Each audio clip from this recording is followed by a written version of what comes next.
వాళ్ళు క్లియర్ చేస్తుంది. అలాగే మనకి ఫ్లాక్స్ ఆయిల్ మనకి హార్ట్ స్ట్రోక్ కానీ బీపీ కానీ బీపీ కానీ బ్లడ్ సర్క్యులేషన్ క్లియర్గా ఉండడం కానీ అన్నిటికీ మనం క్లియర్ చేస్తుంది. బట్ మనం ఇంగ్లీష్ మందులు ఎప్పుడు వేసుకుంటామండి? మనం ఇవన్నా చూడండి 8 క్యాప్సిల్స్ ఉన్నాయి. మనం ఇంగ్లీష్ మెడిసిన్ ఎప్పుడు వేసుకుంటాం? మనకు ఏదైనా వ్యాధి కానీ జబ్బు కానీ వచ్చిన తర్వాత వేసుకుంటాం. బట్ మన ఫుడ్ సప్లిమెంట్స్ మనకి ముందుకుంటేనే ఎటువంటి సైడ్ ఎఫెక్ట్స్ రాకుండా కూడా యూజ్ చేయొచ్చు. ఇవి మన ఇంగ్లీష్ మందులు ఒకదానికి మాక్సిమం 10 నిమిషాలు 5 నిమిషాలు గ్యాప్ ఇచ్చేసుకుంటాం. నేను ఇవన్నీ 10 కూడా నేను ఒకేసారి వేసుకున్నా, నాకు ఎటువంటి ప్రాబ్లమ్స్ కూడా రాదు. చూడండి నేను వేసుకుంటాను ఇప్పుడు.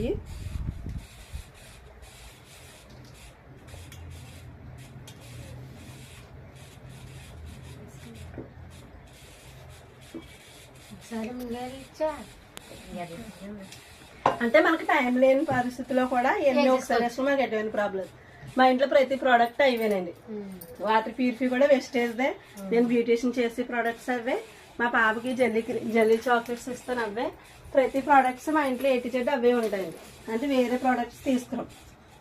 ఇందులో